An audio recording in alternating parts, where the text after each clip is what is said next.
I vision TV, সত্য সুন্দরের প্রতিচ্ছবি।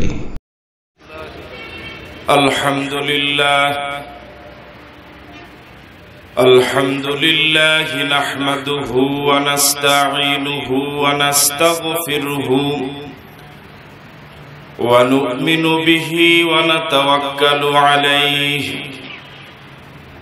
ওয়া নাউযু বিল্লাহি মিন শুরুরি আনফুসিনা ওয়া মিন সাইয়্যাতি আ'মালিনা। من يهده الله فلا مضل له ومن يضلله فلا هادي له، ونشهد أن لا إله إلا الله وحده لا شريك له، ونشهد أن سيدنا وحبيبنا وطبيب قلوبنا ومولانا محمدا عبده ورسوله الذي أرسل رسوله بالحق بشيرا ونذيرا وداعيا إلى الله بإذنه وسراجا منيرا. فقد قال الله تعالى في كلامه المجيد وفي فرقانه الحميد: أعوذ بالله من الشيطان الرجيم. بسم الله الرحمن الرحيم.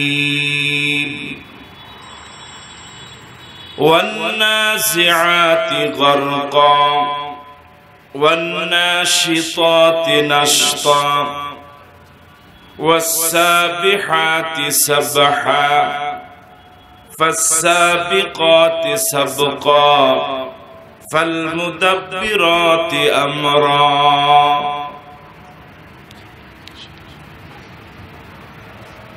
وقال تعالى في شان حبيبه آمرا ومخبرا: إن الله وملائكته يصلون على النبي يا أيها الذين آمنوا صلوا عليه وسلموا تسليما. সকলে মিলে প্রাণ ভরে মুহাব্বতের সাথে দরুদ ইব্রাহিমী পড়ুন। আল্লাহুম্মা সাল্লি আলা মুহাম্মাদ ওয়া আলা আলি মুহাম্মাদ কামা সাল্লাইতা আলা ইব্রাহিম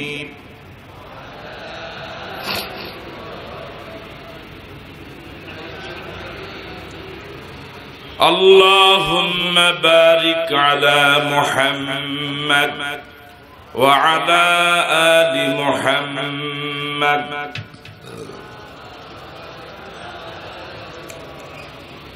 وعلى آل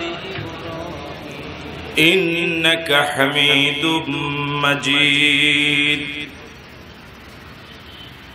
দক্ষিণ রায়েরবাগ, মুজাহিদনগর, ঢাকা 12তম ঐতিহাসিক ইসলামী মহাসম্মেলন 3 দিন ব্যাপী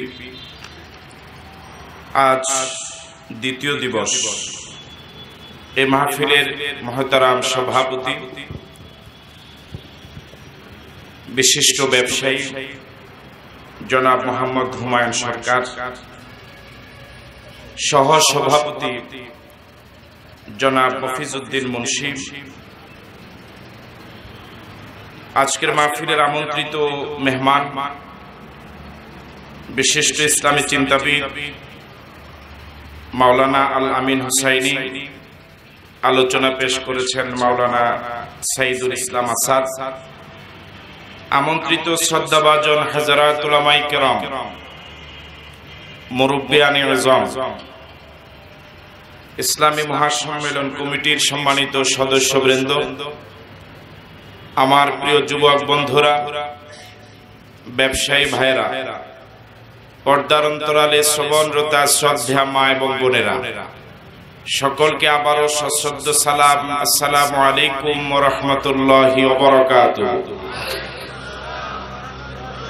আল্লাহ সুবহানাহু ওয়া তাআলার দরবারে শুকরিয়া জানাই যে মহান মুনিব অত্যন্ত দয়া করে মেহেরবানি করে আজকের এই সুন্দর আয়োজনে দ্বীনি মাহফিলে আমাদেরকে শরীক হওয়ার তৌফিক দিলেন, কবুল এবং মঞ্জুর করলেন। সে মনিবের দরবারে মনিবের শিখানো ভাষায় মনিবের দেওয়া জবান ব্যবহার করে সকলে মিলে সমস্বরে পড়ছি আলহামদুলিল্লাহ। আজকের মাহফিলে যুবক তেমন নাই মনে হয়। যুবক আছো কিছু? আপাতত বুড়াদেরকে একটু বিশ্রামে দিয়ে শুধু যুবকেরা বলো তো আলহামদুলিল্লাহ। এবার শুধু বুড়ারা বলেন আলহামদুলিল্লাহ। বুড়ো তো কম না, তবে স্টেজে যারা ওনারা জোয়ানো না বুড়ো। এবার যুবক বুড়া সকলে মিলে একসাথে পড়ি আলহামদুলিল্লাহ। রাসূল করিম সাল্লাল্লাহু আলাইহি ওয়াসাল্লামের রূহ মুবারকে আমরা সকলে মিলে দরুদ পড়ি, যিনি আমাদের প্রিয় নবী, সর্বকালের সর্বযুগের সর্বশ্রেষ্ঠ নবী, যার আগমনে পৃথিবীবাসী ধন্য হলো, এ ধরা পরিপূর্ণ হলো, পথহারা মানুষগুলো সঠিক পথের দিশা পেল, জাহান্নামী মানুষগুলো জান্নাতের সুসংবাদ পেল। সে নবীর প্রতি দরুদ পড়ছি, যার প্রতি একবার নিয়মতান্ত্রিক দরুদ পড়লে আল্লাহ রাব্বুল আলামিন সাথে সাথেই 10টি সগীরা গুনাহ মাফ করে দেন, 10টি রহমত বর্ষণ করেন, 10টি ইজ্জত বাড়িয়ে দেন। সে নবীর প্রতি আমরা সকলে পড়ছি সাল্লাল্লাহু আলাইহি ওয়াসাল্লাম। শুহাদায়ে কেরামদের আত্মার মাগফিরাত কামনা করছি।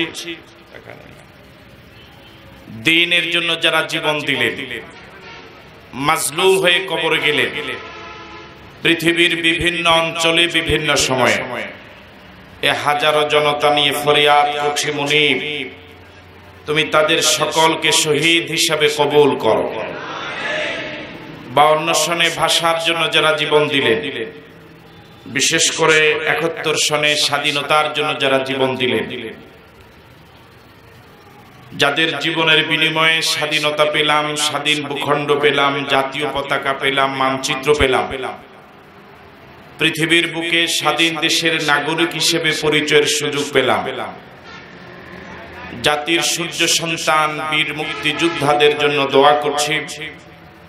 ইমানদার অবস্থা যারা কবরে গেলেন, ঈমান নিয়ে যারা কবরে গেলেন, আল্লাহ রাব্বুল আলামিন তাদেরকে শহীদ হিসেবে কবুল করুক।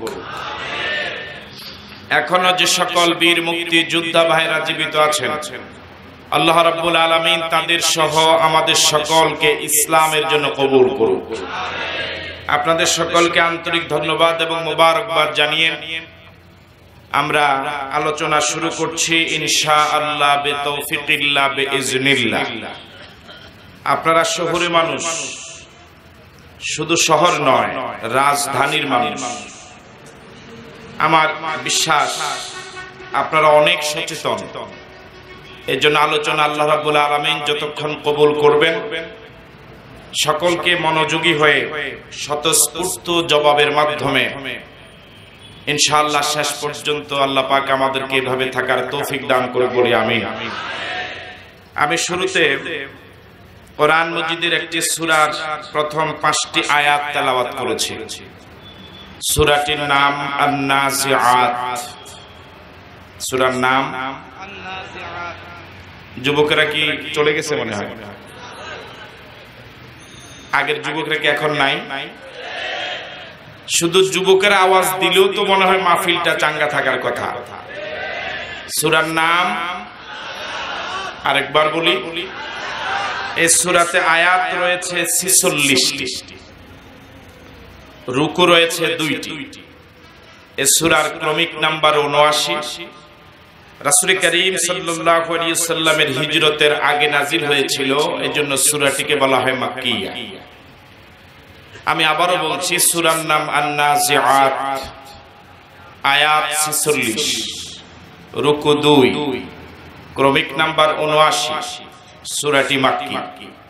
জবাব পাওয়া যাবে ইনশাআল্লাহ। এবার সবাই বলি সূরাটির নাম। সকলে বললে কি আওয়াজ এমন হওয়ার কথা? সূরাটির নাম, আয়াত, রুকু, ক্রমিক নাম্বার। সূরাটি মাদানী। এখনো কিছু আল্লাহর বান্দা আছেন জবান খোলেনি, একদম জিন্দা উলি হয়ে বসা। এই সূরাটি মাক্কি না মাদানী? এবার বলুন তো, কোরআন মজিদের 79 নম্বর সূরাতে আয়াত কয়টি? ওই সূরাতে রুকু কয়টি? ওই সূরাটি মাক্কি না মাদানী? এবার সবাই একসাথে বলুন সে সূরাটির নাম। 46 আয়াত সম্বলিত সূরা নাজিআতের প্রথম 5 আয়াত আমরা তেলাওয়াত করেছি। আল্লাহ রাব্বুল আলামিন এই 5 আয়াতে 5 দল ফেরেশতার কথা বলেছেন। কয় দল ফেরেশতার কথা? মূলত ফেরেশতাদের ভিতরে কোনো দলাদলি নাই, সব ফেরেশতাই এক দল। দলাদলি যত সব মানুষের ভিতরে, অবশ্য বাংলাদেশে নাই, থাকলেও আলেমদের ভিতরে মোটেই নেই। কথা বলে না, কাছে আমার ভাইয়েরা, মতামত থাকা, দলের ভিন্নতা থাকা, এটা দূষণীয় নয়। হযরত আদম আলাইহিস সালাম থেকে শুরু করে আজ পর্যন্ত পৃথিবীর হাজার কোটি মানুষ সকলেই এক মতের হবে, এটা কখনো সম্ভব নয়। মানুষ বিভিন্ন দলে বিভক্ত হবে, এটা যৌক্তিক। কিন্তু দূষণীয় বিষয় হলো এই বিভিন্ন দলে বিভক্ত হওয়া অসংখ্য মানুষের মাঝে হৃদ্যতা, আন্তরিকতা, মুহাব্বত, ভালোবাসা না থাকা। আপনাকে আমার সাথে একমত? সবাই একমত? আল্লাহ রাব্বুল আলামিন আমাদেরকে দুটি হাত দিয়েছেন। এটা আমার কোন হাত? পিছনে দেখা যায়? এটা আমার কোন হাত? এই হাতে আঙ্গুল কয়টা? আপনাদের হাতেও তো 5টি আঙ্গুল। এই 5টা আঙ্গুল 5 দলে বিভক্ত। একটা আঙ্গুলের সাথে আরেকটা আঙ্গুলের বেশ দূরত্ব বটে। আকৃতি প্রকৃতির দিকেও কিছুটা ভিন্নতা রয়েছে। যেমন এই আঙ্গুলটা কিছুটা মোটা, এটা চিকন, এটা লম্বা, এটা খাটো। এই 5 দলে বিভক্ত হওয়া, অনেক দূরত্ব থাকা, গঠন প্রণালীতে ভিন্নতা থাকা, এই 5টি আঙ্গুল দিয়ে যখন আপনি কিছু খেতে যান তখন কি পেটে যায়? এই আঙ্গুলগুলো কি আপনাকে সহযোগিতা করে? ভালোভাবেই করে। যখন সহযোগিতা চান তখনই করে না আধা ঘন্টা পরে করে? আপনার কি মাঠে আছেন? যখন সহযোগিতা চান তখনই সহযোগিতা করে। কেন করে? আঙ্গুল 5টা আলাদা আলাদা হলেও এদের মূল এক জায়গায়, ঠিক নয় কি? আঙ্গুল 5টা আলাদা আলাদা হলেও এদের গোড়া এক জায়গায়। এই কারণে যখন আপনি কিছু খেতে যান পেটে যায়, কিছু ধরতে যান সহযোগিতা পাওয়া যায়। বর্তমান পৃথিবীর 250 কোটি মুসলমান হাজারো দলে বিভক্ত হওয়ার পরেও যদি এদের মূল এবং গোড়া এক জায়গায় হতো, আল্লাহর কসম সব ইহুদি এবং খ্রিস্টানেরা, ইসলাম বিরোধীরা মুসলমানদেরকে গালি দিতে পারত না। কথা বলে ঠিক নয় কি? 5টা আঙ্গুল আলাদা আলাদা হওয়ার পরেও গোড়া এক জায়গায় থাকার কারণে রিজিক পেটে যায়। 250 কোটি মুসলমান, গোড়া এক জায়গায় না থাকার কারণে কপালে শুধু মায়ের আর মায়ের। কথা বলে ঠিক নয় কি? আমার ভাইয়েরা, আপনারা কি চান মুসলমানরা সব এক হয়ে যাক? কারা কারা চান দুহাত তুলে দেখান।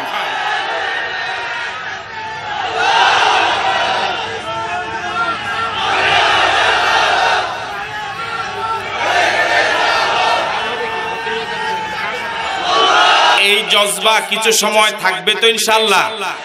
অন্তত আধা ঘন্টায় জজবা রাখা যাবে তো? হ্যাঁ, আধা ঘন্টা। আল্লাহ রাব্বুল আলামিন বলেন, ওয়ান্নাজিআতি গারকা ওয়ান্নাশিতাতি নাশতা। এই পৃথিবীর মানুষগুলো যত হাজার দলে বিভক্ত হোক না কেন, মরার পর সব মানুষগুলো মৌলিকভাবে 2 দলে বিভক্ত হয়ে যাবে। কয় দল? আরো জোরে বলে। জান্নাতি, জাহান্নামী। মরার পর পৃথিবীর সব মানুষগুলো কয় দলে ভাগ হবে? 1, 2। আপনারা কোন দলে যেতে চান? সবাই জান্নাতে যেতে চান? কারা কারা জাহান্নামে যেতে চান হাত তোলেন তো দেখি। হুঁশ আছে দেখা যায়, আলহামদুলিল্লাহ। আমার ভাইয়ারা, জান্নাতি মানুষেরাও মরবে, জাহান্নামী মানুষেরাও মরবে। যারা মানুষকে মারে তারাও মরে। আস্তে কর, মায়ের আসতে পারে। যারা মানুষকে মারে তারাও মরে। অতীতে যারা মেরেছিল তারা কেউ পৃথিবীতে নেই। ভবিষ্যতে যারা মারবে তারাও থাকবে না। বর্তমানে সারা পৃথিবীতে যারা মানুষকে অন্যায়ভাবে মারে তারা শুধু থাকবে, তারাও থাকবে না। জান্নাতীরাও মরবে, জাহান্নামীরাও মরবে। জান্নাতীদের মরণের ধরন আলাদা, জাহান্নামীদের মরণের ধরন আলাদা। আল্লাহ রাব্বুল আলামিন প্রথম আয়াতে ওই একদল ফেরেশতার শপথ করলেন যে একদল ফেরেশতা জাহান্নামীদের রূহকে জোর করে টেনে হিচড়ে দেহ থেকে জোর করে বের করে আনবে, তাদের শপথ করলেন প্রথম আয়াতে। জাহান্নামী মানুষটার যখন মরণের সময় হয়ে যায়, আল্লাহ রাব্বুল আলামিন তার রূহ কবজ করার জন্য একদল ফেরেশতা পাঠান। এই ফেরেশতারা সর্বপ্রথম তার নামে জান্নাতে যে বাড়িটা বরাদ্দ ছিল ওই বাড়ির সচিত্র প্রতিবেদন তার সামনে দেখায়। এই পৃথিবীতে যত মানুষ আল্লাহ বানালেন, কিয়ামত পর্যন্ত যত মানুষ বানাবেন, সব মানুষের নামে জান্নাতে একটি করে বাড়ি বরাদ্দ দেওয়া আছে। নাউজুবিল্লাহ বললেন।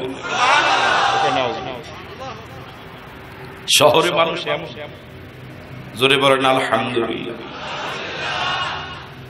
ফেরেশতারা জাহান্নামী মানুষটার সামনে তার নামে জান্নাতে যে বাড়িটা বরাদ্দ ছিল ওই বাড়ির ফটোটা তার সামনে উপস্থাপন করে বলে, ও আল্লাহর বান্দা, তুমি যদি আল্লাহর গোলামি করতে, নবীর তরিকা অনুযায়ী চলতে, হক্কানি পীর মাশায়েখকে মেনে চলতে, ইসলামী আন্দোলনের সাথে যদি সম্পৃক্ত হতে, আজান হলে পরে যদি মসজিদে গিয়ে আল্লাহকে সিজদা দিতে, নবীর সুন্নাহ অনুযায়ী যদি জীবন যাপন করতে, ব্যক্তি জীবন, পারিবারিক জীবন, সামাজিক জীবন, অর্থনৈতিক জীবন, শিক্ষা জীবন, জীবনের প্রতিটি স্তরে স্তরে যদি মালিকের গোলামি মতো চলতে, আল্লাহ রাব্বুল আলামিন তোমার নামে জান্নাতের বাড়িটা বরাদ্দ রেখেছিলেন। তুমি যেহেতু আল্লাহর গোলামি করো নাই, নবীর তরিকা অনুযায়ী চলো নাই, আল্লাহ পাকের আইন যেটা সুবিধাজনক এটা মেনেছ, যেটা অসুবিধা সেটা মানো নাই, এরকম লোক অবশ্য বাংলাদেশে নাই। আরো জোরে বলেন আছে না? নবীর তরিকা অনুযায়ী চলো নাই, নবীর সুন্নাহ অনুযায়ী চলো নাই, বেদাত করেছ, তাওহীদ মানো নাই, শিরিক করেছ, আল্লাহকে বাদ দিয়া অন্য জায়গায় সিজদা দিয়েছো, গায়রুল্লাহকে সিজদা দিয়েছো। ডাইল, গাঁজা, হিরোইন, বাবা ইয়াবা, এগুলো নাই মনে হয়? এগুলো সব বিধর্মীরা খায় না মুসলমানও খায়। জেনা, ব্যভিচার, সন্ত্রাস, মাস্তানি, চাঁদাবাজি, ডাইল, গাঁজা, হিরোইন, বাবা ইয়াবা, মিথ্যা কথা, মিথ্যা মামলা, মিথ্যা সাক্ষী, মিথ্যা রায়। কথা বলেন রায়ের বাগ, এটা কি রায়ের বাগ? এমন কোন অপকর্ম নাই যা তুমি করো নাই। আল্লাহু আকবার দিয়ে তাকবীর তাহরিমা বাঁধা হয়, রুকুতে যেতে আল্লাহু আকবার, সিজদা যেতে আল্লাহু আকবার, সিজদা থেকে মাথা উঠাতে আল্লাহু আকবার। আযান শুরুই হয় না আল্লাহু আকবার ছাড়া। কোন হালাল প্রাণী হালাল হয় না আল্লাহু আকবার বলা ছাড়া। সে আল্লাহু আকবার তুমি সহ্য করো নাই। হিন্দি গান শুনলে তোমার মেজাজ ভালো, ব্যান্ড সঙ্গীত শুনলে মেজাজ আরো ভালো। কথা বলে যখন আল্লাহু আকবার শুনো তোমার মেজাজ গরম। এরকম মুসলমান সন্তান সমাজে আছে না নাই? আরো জোরে বলেন আছে না নাই? আমার ভাইয়ারা, ফেরেশতারা বলবে যেহেতু আল্লাহর গোলামি করো নাই, নবীর তরিকা অনুযায়ী চলো নাই, হক্কানি পীর মাশায়েখ আলেম ওলামাকে অনুসরণ করে চলো নাই, একামতের দিন ইসলামী আন্দোলনের পতাকা তলে সমবেত হও নাই, কোরআন সুন্নাহ অনুযায়ী চলো নাই, এই কারণে আল্লাহ রাব্বুল আলামিন তোমার নামে জান্নাতে যে বাড়িটা বরাদ্দ রেখেছিলেন, ওই বাড়িটা তোমার নাম থেকে ডিলাইট করে তোমার জন্য জাহান্নামের বাড়িটা বরাদ্দ দিয়েছে। জোরে বলেন না নাউজুবিল্লাহ, আরো জোরে বলেন নাউজুবিল্লাহ। জাহান্নামী মানুষটা কিছুক্ষণ আগে জান্নাতের সুন্দর সুদর্শন তাসুরুর নাজিরিন দর্শক নন্দিত বাড়িটা দেখলো, একটু পরে জাহান্নামের আযাবে ভরা বাড়িটা যখন দেখবে, রূহটা দেহ থেকে বের হতে চাইবে না। ও মনে মনে ভাববে রূহটা বেরিয়ে গেলে আযাবে ঢোকা লাগবে, রূহটা দেহ থেকে বের হতে চাইবে না। বিদ্যুৎ বেগে 3.5 হাত দেহের ভিতরে রূহটা বিদ্যুৎ বেগে ছুটাছুটি শুরু করবে, পালাবার জন্য চেষ্টা করবে। রূহটা দৌড় দিয়ে একবার মাথার তালুতে যাবে, আবার দৌড় দিয়ে পায়ের পাতাতে যাবে, আবার দৌড় দিয়ে হাতের মাথায় যাবে। 3.5 হাত দেহের ভিতরে রূহটা পালাবার চেষ্টা করবে। আইনাল মাফার, পালাবি কোথায়? কোথায় আজ পালাবি? কাল্লা লা ওয়াজরা ইলা রাব্বিকা ইয়াওমাইদিনিল মুস্তাকার। আজ পালাবার ভিন্ন কোনো জায়গা নাই, একমাত্র জায়গা, শুধুমাত্র জায়গা আল্লাহ সুবহানাহু ওয়া তাআলার দরবার। দুনিয়াতে কত আল্লাহর বান্দা তোর ভয়ে পালায়া পালায়া রাত যাপন করেছিল। দুনিয়াতে কত আল্লাহর বান্দা তোর ভয়ে পালায়া পালায়া বিদেশ গিয়েছিল। দুনিয়াতে কত আল্লাহর বান্দা তোর ভয়ে রাতে ঘুমাতে পারে নাই। ও আল্লাহর বান্দারা, তুমি তো হিংস্র প্রাণী নও, তুমি তো বন্য প্রাণী নও, তুমি তো বিষাক্ত সাপ নও, তুমি তো বনের বাঘ নও। বনের বাঘ দেখলে মানুষ পালায়, হিংস্র প্রাণী দেখলে মানুষ পালায়, বিষাক্ত সাপ দেখলে মানুষ পালায়। তুমি তো সৃষ্টির সেরা জীব, আশরাফুল মাখলুকাত। তোমাকে দেখলে মানুষ পালাবে কেন? তোমাকে দেখে কত আল্লাহর বান্দা পালায়া জীবন যাপন করার চেষ্টা করেছিল, সেখানেও পালায়া থাকতে পারে নাই, তুমি সেখান থেকে ধরে এনেছো। কথা বলে ঠিক কিনা? আইনাল মাফার, আইনাল মাফার। দুনিয়াতে যতদিন তুমি ছিলে কত মানুষকে তুমি তোমার রক্ত চক্ষু দেখিয়ে ইসলামী আন্দোলন থেকে বিরত রাখার চেষ্টা করেছো, আজ তুমি ধরা পড়েছো।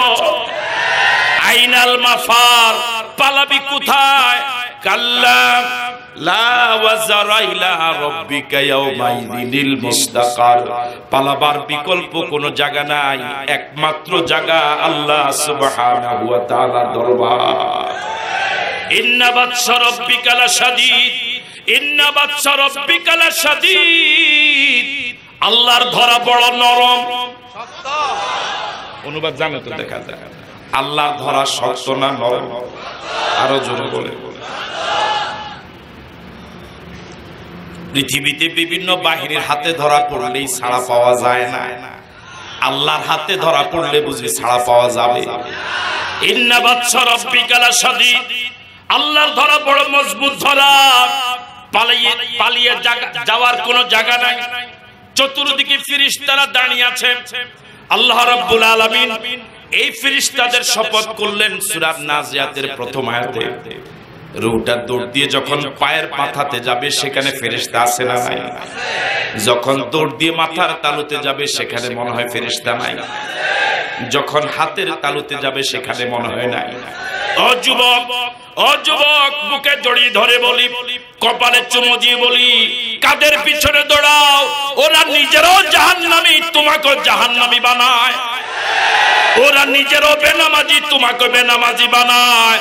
ও হাজারো যুবক, ফিরে আয়, ফিরে আয়, ফিরে আয় আল্লাহর পথে, ফিরে আয় জান্নাতের পথে, ফিরে আয় নবীর পথে, ফিরে আয় কোরআনের পথে, ফিরে আয় সুন্নাহর পথে।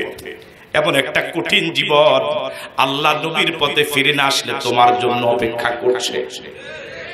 রিমান্ড শুরু হয়ে যাবে, চতুর্দিকে ফেরেশতারা দাঁড়িয়ে আছে, রিমান্ড শুরু হয়ে যাবে। রূহটা দৌড় দিয়ে যখন পায়ের তালুতে যাবে সেখানেও ফেরেশতা, যে জায়গায় যাবে সেখানেও ফেরেশতা জোর করে ধরে টেনে টেনে দেহ থেকে রূহটা বের করে আনবে যে দল ফেরেশতা। আল্লাহ ওই একদল ফেরেশতার শপথ করলেন প্রথম আয়াতে, বললেন ওয়ান্নাজিআতি গারকা। ওই একদল ফেরেশতার শপথ যারা জাহান্নামের রূহকে জোর করে ডুব দিয়ে টেনে আনে। আল্লাহু আকবার।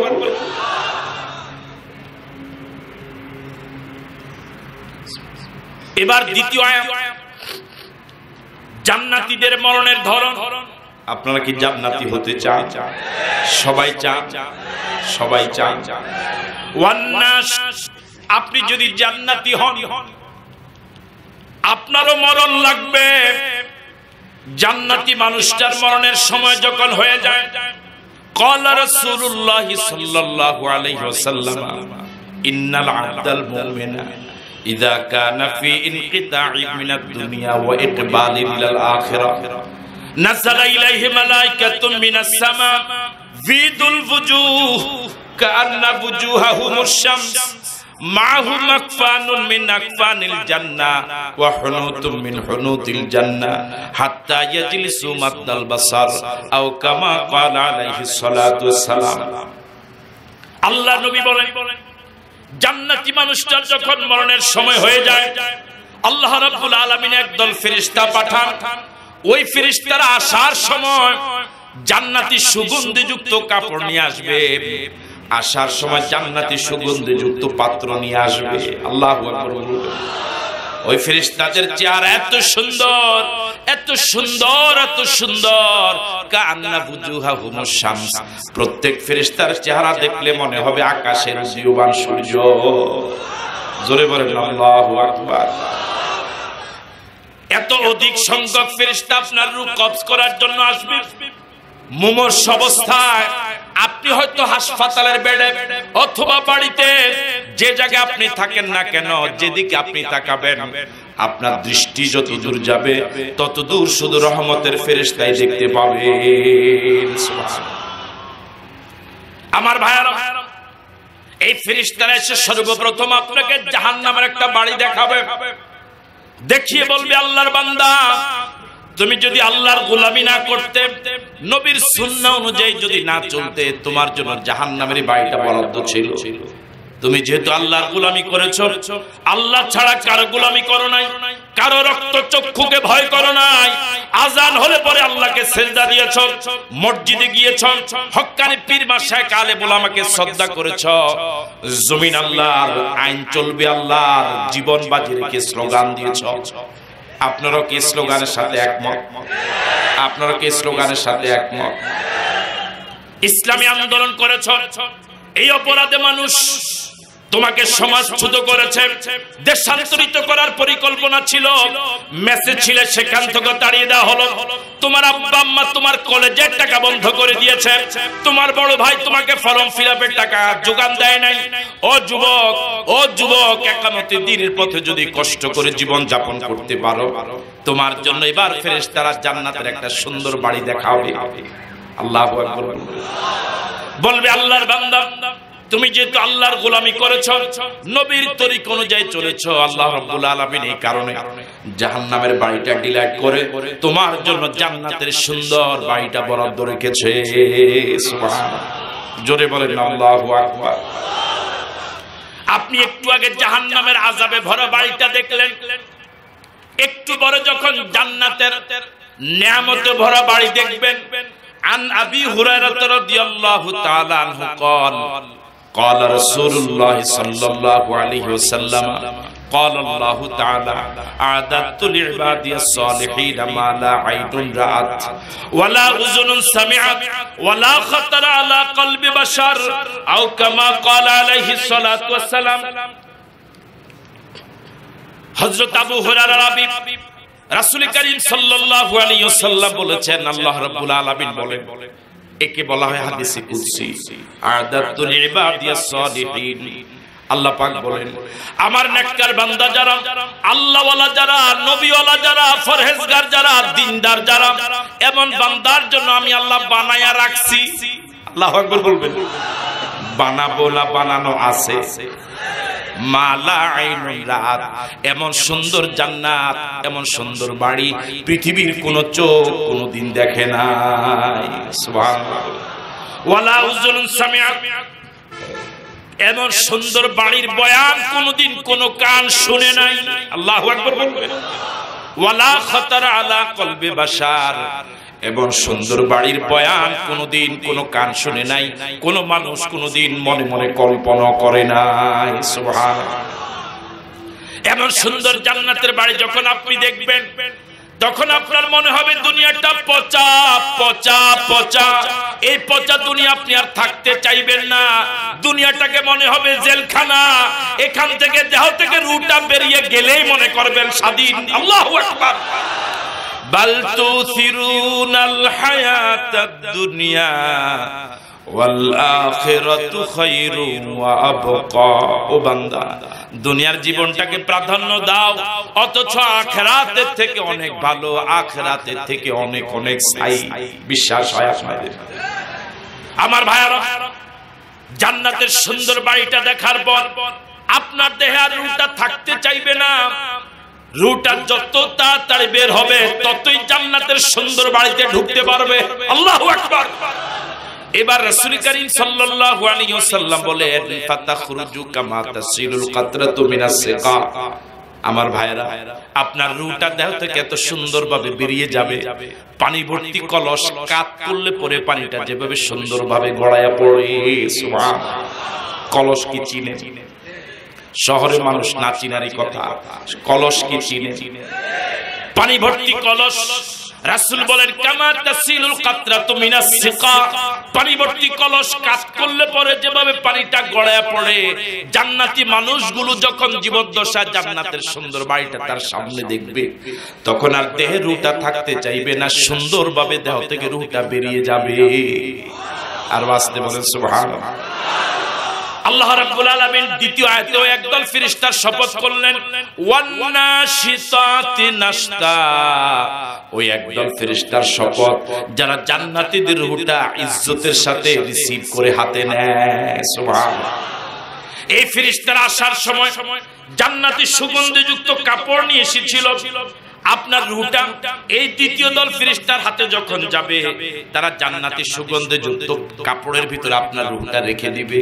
এবার এই কাপড় সহ আপনার রূহটা জান্নাতি সুগন্ধযুক্ত পাত্রের ভিতরে রেখে দিবে। সুবহানাল্লাহ। এই আয়াতের তাফসীর যখন পড়েছি, আমার তখন মনে হয়েছে সত্যিকার অর্থেই জীবদ্দশায় জান্নাতের বাড়িটার সামনে না দেখলে পরে কোন আল্লাহর বান্দা আমার ভাইয়েরা জীবন দেওয়ার জন্য পরিবারের সব সদস্যদেরকে সাথে নিয়ে মুনাজাত করে হেঁটে হেঁটে হাসি মুখে জীবন দেওয়ার জন্য যেতে পারে না। কথা বলে ঠিক নয় কি? যখন সামনে জান্নাতের বাড়িটা দেখে তখন হেঁটে হেঁটে যায়, দুনিয়াটা তার কাছে মনে হয় পচা পচা, ওই জান্নাতের বাড়িতে ঢোকার জন্য সে দৌড়ে যায়। কথা বলে ঠিক নয় কি? এরা যদি আল্লাহর ওলি না হয় তাহলে এই দেশে আল্লাহর ওলি আর কারা? আপনাকে আমার সাথে একমত? কারা কারা একমত দুহাত তুলে দেখান। আমার ভাইয়ারা, এবার আল্লাহ রাব্বুল আলামিন তৃতীয় আয়াতে বলেন, আপনারা কি আছেন মাঠে? বিরক্ত হবেন না? কিছু সময় থাকা যাবে তো ইনশাআল্লাহ? কিছুটা ভয় পেয়ে গেছেন মনে হয়, আওয়াজে বুঝা যায় কিছুটা ডর ঢুকছে মনে হয়। কিছু ভয় পাইছে? ভয় করব কাকে? চিৎকার দিয়ে বলেন আল্লাহ। ভয় করব আমরা একমাত্র আল্লাহ। রাজি আছেন? রূহটা চলে গেল, জাহান্নামের রূহটাও বেরিয়ে গেল, জান্নাতীর রূহটাও দেহ থেকে বেরিয়ে গেল। এখন পড়ে থাকলো যেটা, তার নাম লাশ। তার নাম কি? লাশ মানে লাশ হাইয়া, এখন আর তার কোনো দাম নাই। কথা বলেন ঠিক কি না? এবার তৃতীয় আয়াতে আল্লাহ আরেক দল ফেরেশতার কথা বললেন, ওয়াসাবিহাতি সাবহা। জান্নাতীদের রূহটা যখন দেহ থেকে বের হয়ে গেল, তৃতীয় আরেক দল ফেরেশতা আল্লাহ পাক পাঠান। জান্নাতীরা রূহটা জান্নাতীদের জান্নাতি সুগন্ধিযুক্ত কাপড় সহ পাত্রে যে রাখা হলো, ওই পাত্রটা নিয়ে তৃতীয় একদল ফেরেশতা আকাশ এবং জমিনের মহাশূন্যে আপনার জান্নাতীদের রূহটা নিয়ে মহাশূন্যে আনন্দ মিছিল করে। জোরে বলেন আল্লাহু আকবার। ওয়াসাবিহাতি সাবহা। আল্লাহ তৃতীয় আয়াতে ওই একদল ফেরেশতার কথা বললেন যারা জান্নাতীদের রূহ নিয়ে আকাশ এবং জমিনের মহাশূন্যে, আকাশ এবং জমিনের মধ্যবর্তী খালি জায়গায় যারা জান্নাতীদের রূহ নিয়ে সাঁতার কাটে, আনন্দ মিছিল করে, খুশি না বেজার? এই জন্য মন থেকে বলেন আলহামদুলিল্লাহ। আরো জোরে বলেন আলহামদুলিল্লাহ। আমার ভাইয়ারা, দুনিয়ার মানুষ হয়তো আপনাকে দেশ বিরোধী বলবে, দুনিয়ার মানুষ হয়তো আপনাকে বিভিন্ন ভাবে গালিগালাজ করে। ওরা জানে না, ওরা জানে না, ওরা জানে না, ওদের এই জানার যোগ্যতাও নাই, এই পরিমাণ ঈমানও তাদের নাই। এই লোকটার রূহ নিয়ে ফেরেশতারা আকাশ এবং জমিনের মাঝখানে সাঁতার কাটে। সুবহানাল্লাহ। ও যুবকেরা, এমন মরণ কি চাও? ও যুবকেরা, এমন মরণ কি চাও? তাহলে আল্লাহ ছাড়া আর কারো গোলামি করা যাবে না, আল্লাহ বিরোধী কোনো আইন মানা যাবে না। রাজি আছো? যদি জীবন দেওয়া লাগে রাজি? যদি আল্লাহর আইন মানতে গেলে চাকরি চলে যায়, ইমামতি চলে যায়, দাওয়াত বন্ধ হয়, যদি জীবন দেওয়া লাগে, এই ময়দান থেকে কিছু যুবক কি পাওয়া যাবে? কাদেরকে পাওয়া যাবে? দুহাত তুলে দেখায়।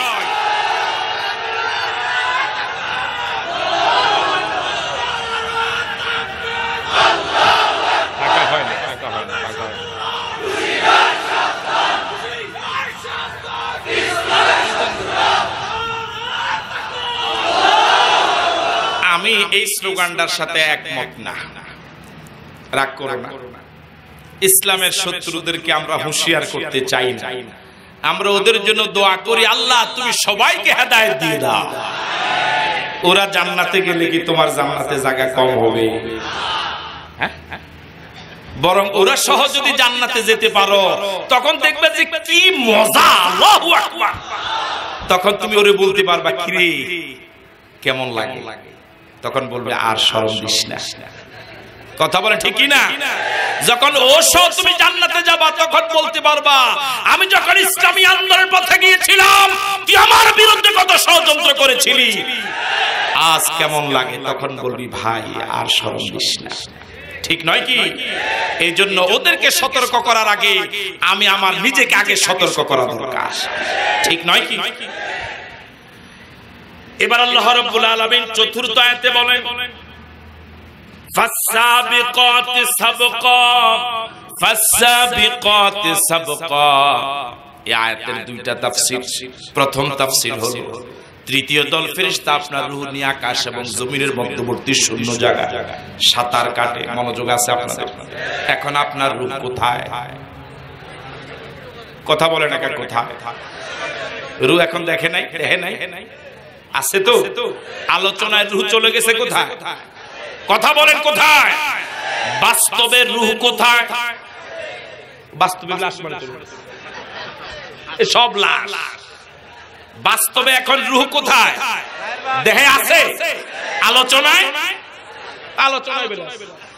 আলোচনায় কোথায় চলে গেছে? ওই তৃতীয় দল ফেরেশতা আপনার রূহ নিয়ে সাঁতার কাটে, আপনার রূহ নিয়ে মিছিল করে। আল্লাহ পাক আরেক দল ফেরেশতা পাঠাবেন। ওই দল ফেরেশতার কথা বললেন চতুর্থ আয়াতে, আল্লাহু আকবার। আল্লাহ রাব্বুল আলামিন বলেন ফাসসাবিকাতি সাবকা। একদল ফেরেশতার কথা বলেন আল্লাহ চতুর্থ আয়াতে। তৃতীয় দল ফেরেশতার হাত থেকে আপনার রূহটা নিয়ে সপ্ত আকাশের উপরে ইল্লিয়িনে কার আগে কে রূহটা পৌঁছায় দিতে পারে, এই প্রতিযোগিতা যারা করবে তাদের কথা বলেছেন চতুর্থ আয়াতে। আল্লাহু আকবার বলবেন। ওরা যখন আপনার রূহ নিয়ে মিছিল করবে, আনন্দ মিছিল করবে, সাঁতার কাটবে, আরেক দল ফেরেশতার সহ্য হবে না, ওরা দৌড়াদৌড়ি করবে। ওদের হাত থেকে রিকশাওয়ালার রূহটা, যে রিকশাওয়ালা, ঠেলাওয়ালা, কুলি মজুর, আফ্রিকান নিগ্রো, কালো মানুষ, খেটে খাওয়া মানুষ, গরিব মানুষ, অশিক্ষিত মানুষ, জীবন বাজি রেখে দিন কায়েমের পথে সময় দিয়েছে, জান এবং মাল খরচ করেছে, ওর রূহটা নিয়ে আরেক দল ফেরেশতা মিছিল করা লোকদের হাত থেকে, আনন্দ মিছিল করা ফেরেশতাদের কাছ থেকে প্রতিযোগিতা নেমে পড়বে। প্রতিযোগিতা করবে কার আগে কে সপ্ত আকাশের উপরে তার রূহটা ইল্লিয়িনে পৌঁছায় দিতে পারে। আল্লাহু আকবার। এই হলো আয়াতের প্রথম ব্যাখ্যা। দ্বিতীয় ব্যাখ্যা হলো জান্নাতীদের রূহ যেভাবে চতুর্থ দল ফেরেশতা ইল্লিয়িনে পৌঁছানোর প্রতিযোগিতা করে, জাহান্নামীদের রূহ আরেক দল ফেরেশতা সপ্ত জমির নিচে সিজ্জিনে পৌঁছায় দেওয়ার জন্য প্রতিযোগিতা করে। এই একদল দুই দল ফেরেশতার কথা একই আয়াতে বললেন। আপনারা কি আছেন মাঠে? ঘুমান না তো? আমার ভাইয়ারা, রূহটা হয় ইল্লিয়িনে চলে গেল, না হয় সিজ্জিনে চলে গেল। জান্নাতীদের রূহ রাখার জায়গার নাম হলো ইল্লিয়িন, জাহান্নামীদের রূহ রাখার জায়গার নাম হলো সিজ্জিন।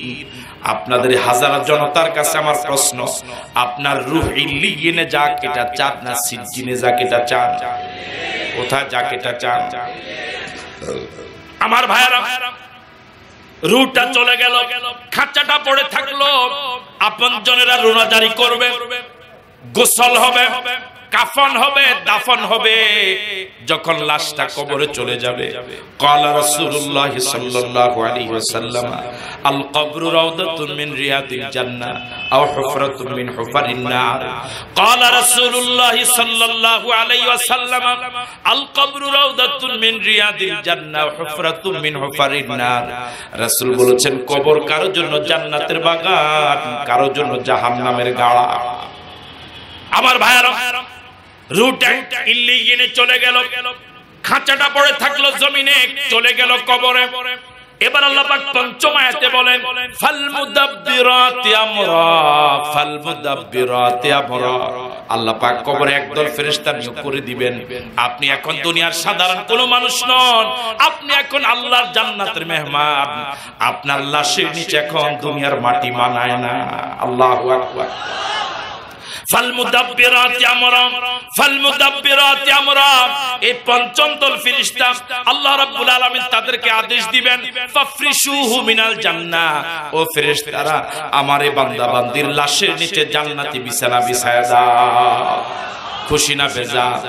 এই জন্য যত কম আওয়াজ দিয়া পারেন বলেন আলহামদুলিল্লাহ। ও যুবক, ও যুবক, আল্লাহর পথে চলার কারণে ভালো বিছানায় ঘুমাতে পারো নাই, নিজের বাড়িতে ঘুমাতে পারো নাই, ভালো বেড কভারে ঘুমাতে পারো নাই। কত রাত জেগে জেগে তুমি রাত কাটিয়েছো। আফসোস করো না যুবক, আল্লাহর পথে যদি জীবন চালাতে পারো, নবীর তরিকায় যদি চলতে পারো, দিন কায়েমের পথে যদি থাকতে পারো, সুদ ঘুষের সাথে যদি জেনা ব্যভিচার, সন্ত্রাস, মাস্তানি, চাঁদাবাজি, ইফটিজিং, ডাইল, গাঁজা, হিরোইন, স্টার জলসা, জি বাংলা, এগুলো মনে হয় শহরে মানুষ দেখে না। হ্যাঁ দেখে, এগুলো দেখে। আমার ভাইয়েরা, এগুলো থেকে যদি নিজেকে হেফাজত করতে পারো, নিজের চরিত্রটাকে, ও যুবক নিজের চরিত্রটাকে যদি হেফাজত করতে পারো, তোমার লাশের নিচে আল্লাহ জান্নাতি বিছানা বিছায় দিবে। আল্লাহু আকবার।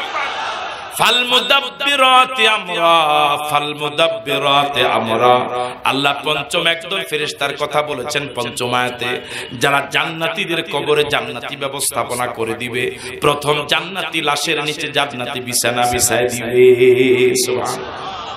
ফাল মুদাব্বিরাতি আমরা। এবারে ফেরেশতাদের দ্বিতীয় কাজ হলো ওয়ালবিসুহু মিনাল জান্নাহ।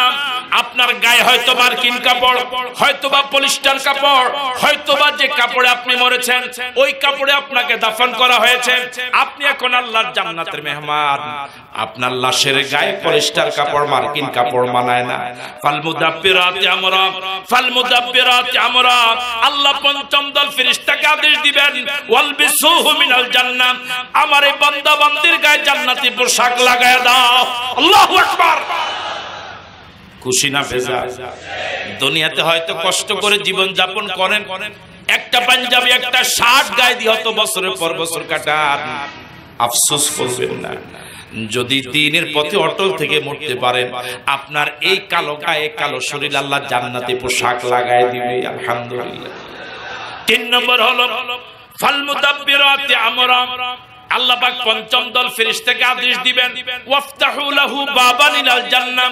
আপনার কবর হয়তো আফ্রিকার জঙ্গলে, সাগরের গভীর জলরাশির ভিতরে, আপনার কবর হয়তো মঙ্গল গ্রহে, আপনার কবর গ্রামের কোন পুকুর পাড়ের বাঁশঝাড়ের নিচে, আপনার কবর পৃথিবীর যে জায়গায় হোক না কেন, আপনার কবরের সাথে জান্নাতের একটা দরওয়াজা তৈরি হয়ে যাবে।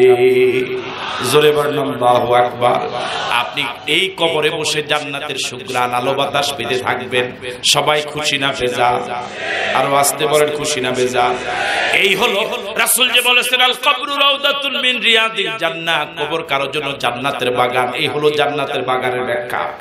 এবার লাশটা যদি জাহান্নামী হয়, লাশটা যদি জাহান্নামী হয়, ফাল মুদাব্বিরাতি আমরা। আল্লাহ পঞ্চম দল ফেরেশতাকে আদেশ দিবেন এই লাশের নিচে আগুনের বিছানা বিছায়া দাও। নাউজুবিল্লাহ বললেন। দুনিয়াতে কত দামি দামি খাট পালঙ্কে ঘুমায়, আর ওয়াস্তে কোন চাকরি নাই, এরপরেও অনেক টাকার মালিক। এরকম লোক অবশ্য পৃথিবীতে নাই, থাকলেও আমাদের বাংলাদেশে মোটেই নেই। আছে কোন চাকরি নাই, কোন ইনকাম নাই, কেমনে যে চলে, বাজারে সবচেয়ে বড় মাছটাও কিনে। কথা বলেন ঠিক কিনা? ফাল মুদাব্বিরাতি আমরা। আল্লাহ পাক পঞ্চম দল ফেরেশতাকে আদেশ দিবেন এই জাহান্নামী লাশের নিচে আগুনের বিছানা বিছায় দাও। ফামাহিলিল কাফিরিনা আমহিলহুম রুয়াইদা। দুনিয়াতে ইসলাম বিরোধীদের এই জৌলুসপূর্ণ চালচলন দেখে আপনাদের মনে প্রশ্ন জাগে, জাগে কি জাগে? কথা বলেন জাগে কি জাগে? সাহাবায়ে কেরাম আল্লাহর নবীকে প্রশ্ন করলেন, ইয়া রাসূলুল্লাহ, ঘটনা বুঝলাম না, আমরা আল্লাহ মানি, নবী মানি, পরকাল মানি, আপনি যখন যা বলেন সব মাথা পেতে নেই, এরপরও বিপদ আমাদেরকে ছাড়েই না, ধরি স্বর্ণ হয়ে যায় মাটি। কথা বলেন ঠিক কি? বিপদ আমাদেরকে ছাড়েই না। ছেলে মরে যায়, মেয়ে মরে যায়, নিজের ক্যান্সার, অমুকের টাইফয়েড, ঠিক না?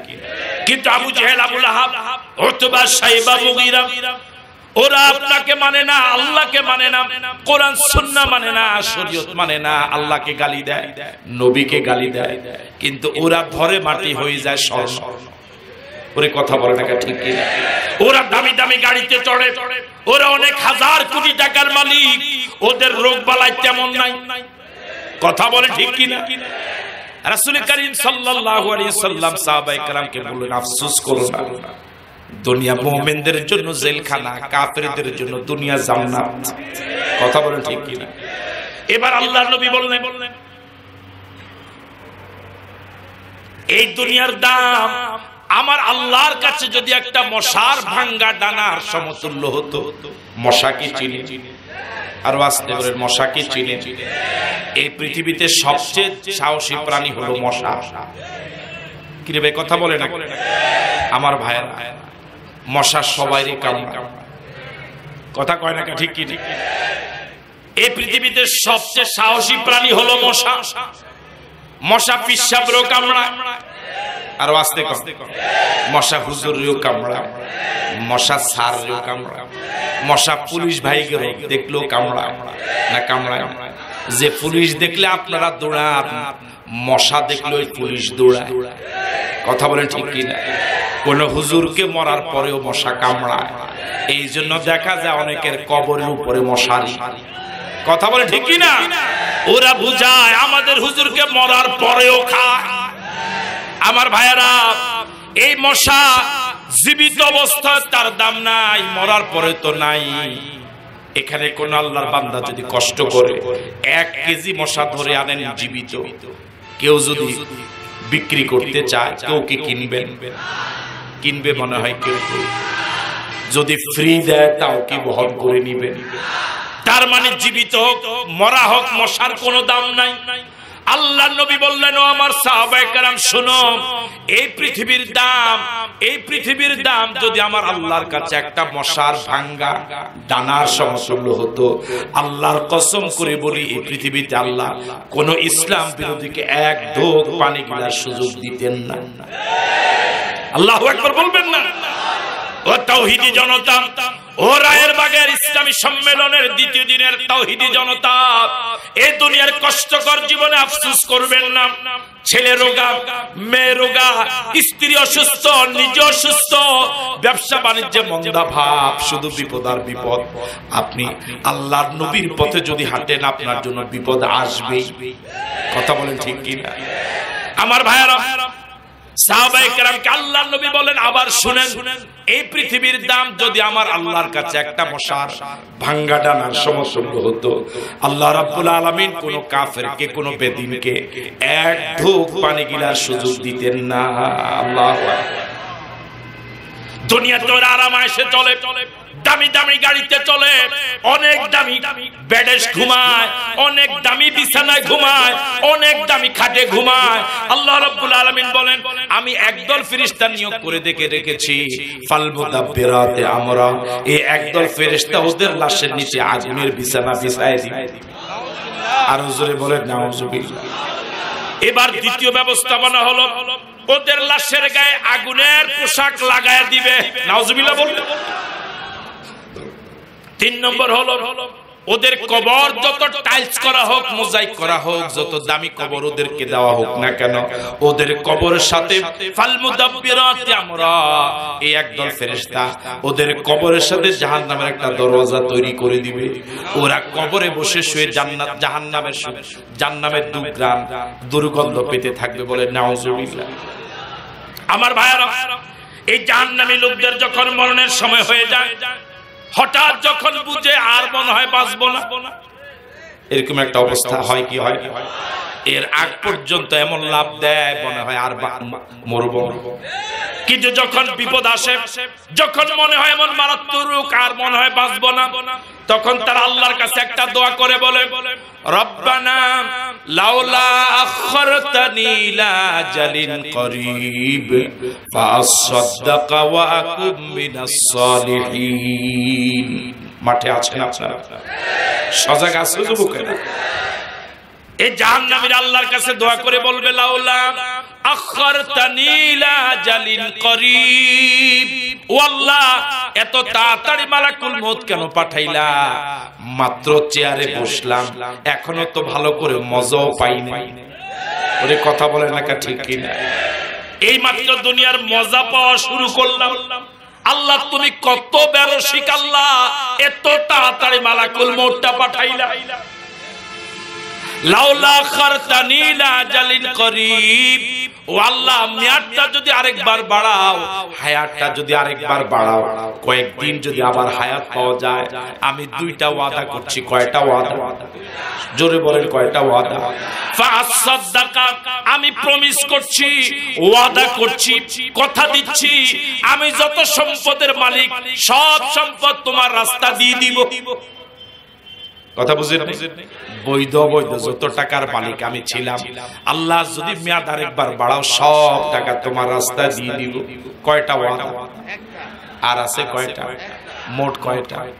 এবার দ্বিতীয় ওয়াদা হলো ওয়াকুম মিনাস সালিহিন। আল্লাহ বিগত দিনে যখন জীবন দিয়েছিলে আজান হলে পরে মসজিদে যাই নাই, বরং দোকানে বসে বসে স্টার জলসা জি বাংলা দেখছিলাম। এবার যদি হায়াতে একটু বাড়াও, মালাকুল মউতটা যদি তুলে নাও, মেয়াদ যদি আরেকটা বার বাড়াও, দ্বিতীয় প্রমিস করছি ওয়াকুম মিনাস সালিহিন। আল্লাহ জীবন সিল্লায় চলে যাব। কোন সিল্লা? আরো জোরে বল। ও আল্লাহ ভালো হয়ে যাব, ও আল্লাহ একেবারে ভালো হয়ে যাব, একেবারে আল্লাহওয়ালা হয়ে যাব। মসজিদে যে একবার যাব আর বের হব না। ওরে কথা বলার কা ঠিক কি না? এখন মসজিদে যায় মাঝে মাঝে, কথা বলার কা ঠিক কি না? তাও যায় সবার শেষে বেরিয়ে যায়। ইমাম সাহেব যদি কেরাত লম্বা করে, ও পিছন থেকে সিগন্যাল মারে। এরকম বেয়াদব আছে না নাই? এমন সময় যদি কানের গালে একটা থাপ্পড় মারা যেত, সব বেয়াদব গুলো ঠিক হয়ে যেত। কথা বলে ঠিক না? আমার ভাইয়ের এখন মসজিদে যায় সপ্তাহে একবার অথবা বছরে 2-1 বার। কিন্তু যখন বিপদে পড়ে যাবে, যখন মনে হবে আর মনে হয় বাঁচবো না, তখন প্রমিস করবে, ওয়াদা করবে, আল্লাহ যদি মেয়াদ আরেকবার বাড়াও, একবার যে মসজিদে ঢুকবো আর মসজিদ থেকে বের হব না, একেবারে ভালো হয়ে যাবে। আল্লাহ রাব্বুল আলামিন জবাবে বলেন ওয়ালা ইউআখিরাল্লাহু নাফসান ইযা জাআ আজালুহা ওয়াল্লাহু খাবীরুম বিমা তা'মালুন। জোরে বলেন আল্লাহু আকবার। আল্লাহ রাব্বুল আলামিন বলেন, আল্লাহ রাব্বুল আলামিন জবাবে বলেন ওয়ালা ইউআখিরাল্লাহু নাফসান ইযা জাআ আজালুহা।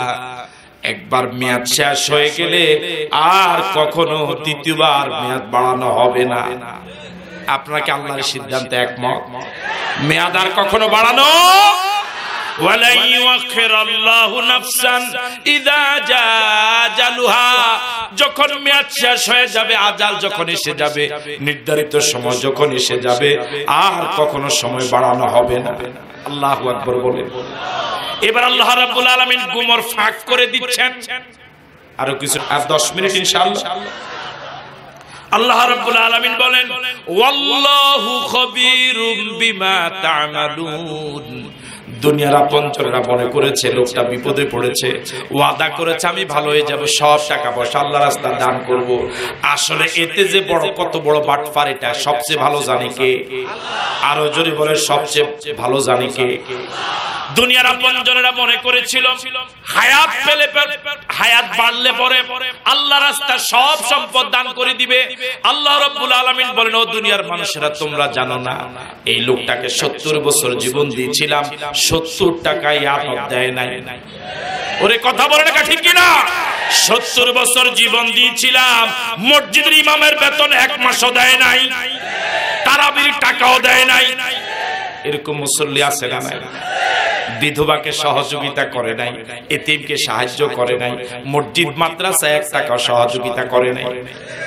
গানের আয়োজনের জন্য তার কাছে টাকার জন্য গেলে লাখ লাখ টাকা দিয়ে দেয়, মসজিদের জন্য গেলে, মাদ্রাসার জন্য গেলে ধমকায়া বিদায় করে। এরকম টাকাওয়ালা সমাজে আছে না নাই? আল্লাহ রাব্বুল আলামিন বলেন ওয়াল্লাহু খাবীরুম বিমা তা'মালুন। আমি যদি তার হায়াত বাড়ায় দেই, যদি আরো 10 বছর 5 বছর হায়াত বাড়াই, এ 1 টাকাও দিবে না। এই যে কত বড় বাটপার আমি আল্লাহ জানি। আল্লাহু আকবার বলবেন না? মনের খবর জানে কে? আরো জোরে বলেন জানে কে? দুনিয়ার আপনজনেরা তো মনে করেছে লোকটা ভালোই তো হয়ে গেল। ঢাকা শহরের অমুক মার্কেটের 5টা দোকান মসজিদে দিয়ে দিবে, এরকম ওয়াদা করছে।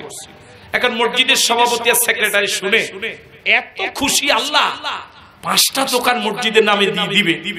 5টা দোকান পাইলে তার মসজিদে টাইলস মোজাইক করতে, 3 তলা করতে কি হবে? এখন উনি অসুস্থ হয়ে হাসপাতালে গেলেন, চিকিৎসার পরে সুস্থ হয়ে বাড়িতে আসার পরে মসজিদের সভাপতি, সেক্রেটারি, ইমাম সাহেব সহ গেল। মসজিদের ক্যাশে তেমন কোনো টাকা নাই, 2-2.5 হাজার টাকা ঋণ করে ফল ফ্রুট নিয়ে, আঙ্গুর বেদানা নিয়ে আসেন। আপনারা মাঠে আসেন তো? এখন খোঁজখবর জিজ্ঞেস করে উনি ফিরিস্তি বয়ান করেন, হাসপাতাল কর্তৃপক্ষ আমাকে খুব সহযোগিতা করেছে, আমার জন্য আলাদা মেডিকেল বোর্ড গঠন করেছে, এত সেবা করেছে আল্লাহ। ওদের সেবা না পেলে কি আমি আর বাড়ি আসতে পারতাম?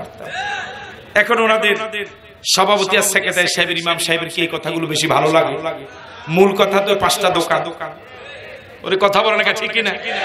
শেষ পর্যন্ত কথার এক ফাঁকে যে স্যার যে বলছিলেন যে ওই নতুন মার্কেটের 5টা দোকান পরে, ওরে কথা বলে না কেন? পরে। এই জন্য আল্লাহ রাব্বুল আলামিন বলেন ওয়াল্লাহু খাবীরুম বিমা তা'মালুন। 70 বছর জীবন দিয়েছিলাম, 70 টাকা আল্লাহ রাস্তায় দান করে নাই, এখন কয়েক ঘন্টা বাড়ায় দিলে যে সে আল্লাহ রাস্তায় সব দান করবে, এটা দুনিয়ার মানুষ না জানলো আমি আল্লাহ জানি সে কয় নম্বর বাটফার। কথা বলেন ঠিক কিনা? ওয়াল্লাহু খাবীরুম বিমা তা'মালুন, ওয়াল্লাহু খাবীরুম বিমা তা'মালুন। ও ওয়াদা করেছে এবার যদি মালাকুল মউত আমি তুলে নেই, হায়াত যদি লম্বা করি, সে ভালো হয়ে যাবে, মসজিদে একবার গেলে আর বের হবে না। আমি আল্লাহ ভালো জানি তার হায়াত আবার দ্বিতীয়বার মেয়াদ দিলেও সে আগেও যেভাবে দোকানে বসে বসে আলেমদেরকে গালি দিয়েছিল, আজান হওয়ার পর দোকানে বসে বসে মন্তব্য করেছিল হুজুরদের কোনো কাজ নাই, মোল্লাদের কোনো কাজ নাই, পরের বাড়িতে খায় আর আজান দেয়। কথা বলে ঠিক কিনা? এখন যদি হায়াত বাড়ায় দেয়, সে এবার আগে তো গালি দিছে, এবার হুজুরদেরকে ঠ্যাঙ্গাইবে। ওরে কথা বলে না ঠিক কিনা? ওয়াল্লাহু খাবীরুম বিমা তা'মালুন। আমি আল্লাহ ভালো জানি সে কয় নম্বর বাটপার। এই জাতীয় বাটপার সমাজে আছে না নাই? কম না বেশি? আরো জোরে বলেন, কম না বেশি? আর কিছু সময় দেওয়া যাবে? সভাপতি সাহেব, আপনাদের আর কোনো কর্মসূচি আছে? আর কোনো কর্মসূচি আছে? আমি তো নতুন মানুষ, ভাব বুঝি না। আর কোনো কর্মসূচি নাই? শেষ করে দিই, শেষ করে দিন। জি, কি চলবে? মারামারি কি চলবে? বয়ান চলবে ইনশাআল্লাহ, আগামীকালকে চলবে। খালেদ সাইফুল্লাহ আইয়ুবী ভাই আসবে, খুব সুন্দর কথা বলবে। আজকে নয়, আমি তো অনেক দূর থেকে আসছি, আমি দূরে প্রোগ্রাম রাখি না, আমি তো মূলত শিক্ষক মানুষ, আমার শিক্ষকতাই পেশা। আর এই 7-8 মিনিটের ভিতরে শেষ করে দিচ্ছি ইনশাআল্লাহ। হ্যাঁ হ্যাঁ, হ্যাঁ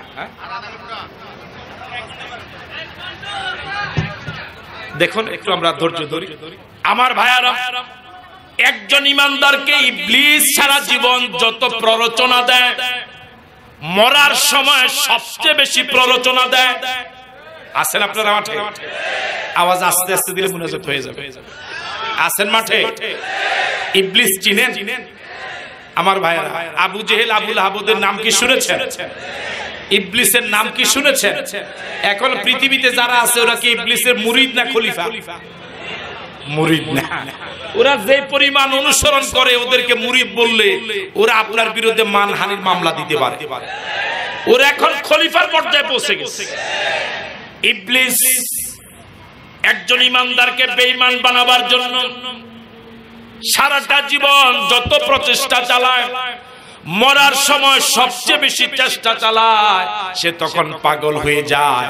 সারাটা জীবন তাকে বেঈমান করার জন্য চেষ্টা করেছি, সফল হলাম না, একটু পরে তো মরে যাবে। এখন যদি বেঈমান করে মরা যায়, এখন যদি বেঈমান করে কবরে দেওয়া যায়, আমার সারা জীবনের চেষ্টা সফল হবে। এই জন্য ইবলিস, যেই লোকটা মরে যাচ্ছে, তার মরা আব্বার শুরুতে, তার মরা আম্মার শুরুতে দুইজন ইবলিস তার সামনে চলে আসে। আছেন আপনারা? যেই লোকটা একটু পরে মরবে, তার মৃত আব্বা, মৃত আম্মা যদি থাকে মৃত, তাদের দুইজনের শুরুতে দুইটা ইবলিস এসে ধোঁকা দেয়। আশেপাশে যারা বসে কেউ তাদেরকে দেখে না, শুধু সেই দেখে। আব্বার শুরুতে সে ইবলিস বলে, দেখ আমি তোর আব্বা। আম্মার শুরুতে ইবলিস এসে বলে, দেখ আমি তোর আম্মা। দুনিয়াতে জীবদ্দশায় তোর মতো আমরাও আলেমদের কথা মেনে নামাজ রোজা করেছিলাম, হক্কানি পীর মাশায়েখকে মেনে চলেছিলাম। মরার পর বাস্তব জীবনে গিয়ে দেখি আলেমদের কথা, পীরদের কথা, কোরআন হাদিসের কথা সব ডাহা মিথ্যা। জোরে বলেন না, আরো জোরে বলেন। তখন লোকটা কিংকর্তব্য বিমূঢ় হয়ে যায়। সে পেরেশান হয়ে যা করবেটা কি?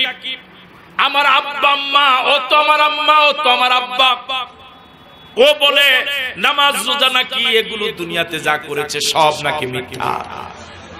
আব্বা আম্মা শয়তানের শুরুতে সে বলবে এখনো সময় আছে বাবা, আলেমদের কথা বাদ দে, কোরআন সুন্নাহর কথা বাদ দে, সব বাদ দিয়া যদি কবরে আসতে পারিস জান্নাত।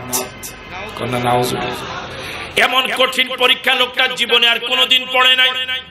সে চিন্তা করবে আল্লাহ আমার আব্বা আম্মা তো আমার একেবারে হিতাকাঙ্ক্ষী, আলেমরা টাকা ছাড়া মুনাজাত করে নাই। ওরে কথা কয় না ঠিক কিনা? রাগ করেন না, আমি নিজেও তো আলেম, কিন্তু আমরা কি টাকা কম দিলে মুনাজাত একরকম, বেশি দিলে মুনাজাত আরেক রকম কি হয় না? এই দেখছেন তারা খুশি হয়ে গেছে, এখন পাবলিক খুব খুশি হয়ে গেছে।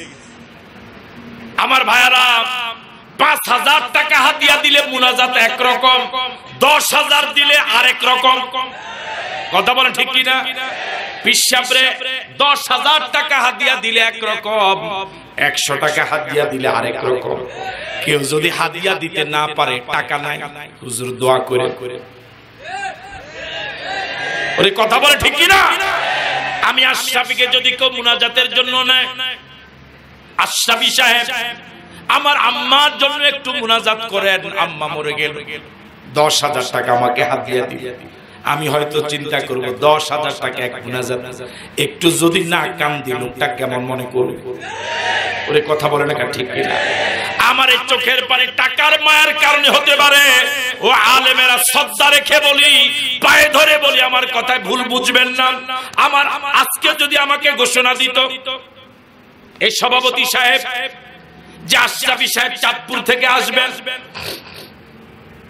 রায়েরবাগ মাহফিলে, দেশের অনেক বড় বড় বক্তা নিজে এখানে ওয়াজ করার জন্য নিজে যোগাযোগ করে, আর আমরা আপনাকে দাওয়াত দিলাম, টাকা দিব না, এসে ওয়াজ করে যান, আমি কি আসতাম? ওরে কথা বলে না আসতাম? আমাদের দাওয়াতি কাজ নিঃস্বার্থ নয়, নিঃস্বার্থ নয়, নিঃস্বার্থ নয়, নিঃস্বার্থ নয়। তবে মা বাবারটা একেবারে নিঃস্বার্থ। কথা বলে ঠিক না? তবে আমি অগ্রিম নেই না, সত্য কথা বলে চাইছি, কন্ট্রাক্ট করি, চেয়েও টাকা নেই, গিয়ে দাওয়াত দেওয়া লাগে, গেছেন তাও কি আলহামদুলিল্লাহ বলবেন না? দোয়া করেন যতদিন আল্লাহ এই গোলামকে ইখলাসের উপরে রাখে ততদিন যারা দাওয়াতি কাজে রাখে, যেদিন ইখলাস উঠে যাবে সেদিন যেন এই ময়দানে আর না রাখে। আমার ভাইয়েরা, ওয়াজের ওই ময়দানকে কুলুষিত করে ফেলেছে কিছু কন্ট্রাক্টি বক্তা। আয়োজকরা একটা মাহফিল করতে কত কষ্ট করা লাগে ওরা জানে। দোকানে দোকানে গিয়ে 10 টাকা 20 টাকার জন্য ছেলেরা হাত পাতে, আর তোমাকে 50,000 টাকা দেওয়া লাগবে।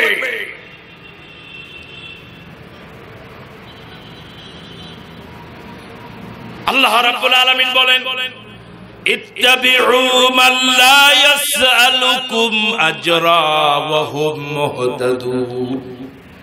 ওদের কথা শোনো। দাঈল আল্লাহর দুইটা শর্ত আল্লাহ কোরআন মাজিদে বলেছেন। যারা দাঈল আল্লাহ হবে তাদের মধ্যে দুইটা গুণ থাকা লাগবে। একটা হলো ইত্তাবিউ মান লা ইয়াসআলুকুম আজরা, যারা দাওয়াতি কাজের বিনিময়ে চেয়ে টাকা নেয় না, কন্ট্রাক্ট করে না, উজরত চায় না। এটা হলো কয় নম্বর শর্ত? 2 নম্বর শর্ত হলো ওয়াহুম মুহতাদুন। ওয়াহুম মুহতাদুন, তারা নিজেরাও হেদায়েতের উপরে আছে, হেদায়েতের উপরে আছে বটে, কন্ট্রাক্ট করে না। এই 2 শর্ত যদি পাওয়া যায়, দাঈল আল্লাহ হওয়ার তার ভিতরে যোগ্যতা আছে।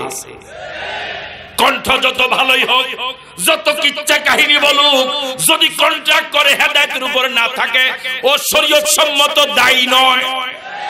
আপনাকে আমার সাথে একমত? আমার ভাইয়ারা, এই মুমূর্ষু লোকটার সামনে যখন তার মরা আব্বার শুরুতে ইবলিস মরা আব্বার শুরুতে এসে যখন ধোঁকা দিবে, লোকটা কিংকর্তব্য বিমর হয়ে যাবে।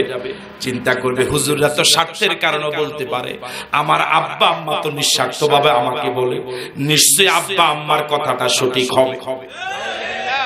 এই জন্য আল্লাহ রাব্বুল আলামিন দোয়া শিখান, রব্বানা লা তুজিগ কুলুবানা, পারেন সবাই পড়েন, রব্বানা লা তুজিগ কুলুবানা বা'দা ইয হাদাইতানা ওয়া হাব লানা মিন লাদুনকা রাহমাতান ইন্নাকা আনতাল ওয়াহ্হাব। আপনি এখন হেদায়েতের উপরে আছেন, মরার সময় হেদায়েতের উপরে থাকার কোনো গ্যারান্টি নাই। কত বড় বড় আলেম মরার আগে বেঈমান হয়ে মরে, কথা বলেন ঠিক কিনা? আমার ভাইয়েরা, আবার কত যারা শিক্ষিত, কত আপনার সাধারণ শিক্ষিত মানুষ মরার আগে বড় মাপের আল্লাহওয়ালা হয়ে মরে, আছে না নাই? এই জন্য আল্লাহ দোয়া শিখান, বান্দা দোয়া করো, রব্বানা লা তুজিগ কুলুবানা বা'দা ইয হাদাইতানা ওয়া হাব লানা মিন লাদুনকা রাহমাতান ইন্নাকা আনতাল ওয়াহ্হাব। ও আল্লাহ, তোমার কাছে ফরিয়াদ করি, একবার যেহেতু তুমি দয়া করে হেদায়েত দিয়েছো, মরা পর্যন্ত তুমি আর আমাদেরকে গোমরাহ করো না বলি আমিন। আরো জোরে সরে বলি আমিন। আমার ভাইয়েরা, ঠিক এমন কঠিন সময় মা বাবা টানে একদিকে, ও চিন্তা করে আব্বা আম্মার কথাটাই সঠিক হবে, বেঈমান হয়ে মরে যাবে যাবে ভাব। এমন সময় আল্লাহর দয়া ছাড়া, আল্লাহর দয়া ছাড়া, আল্লাহর দয়া ছাড়া কারো পক্ষে ঈমান রক্ষা করা সহজ হবে না।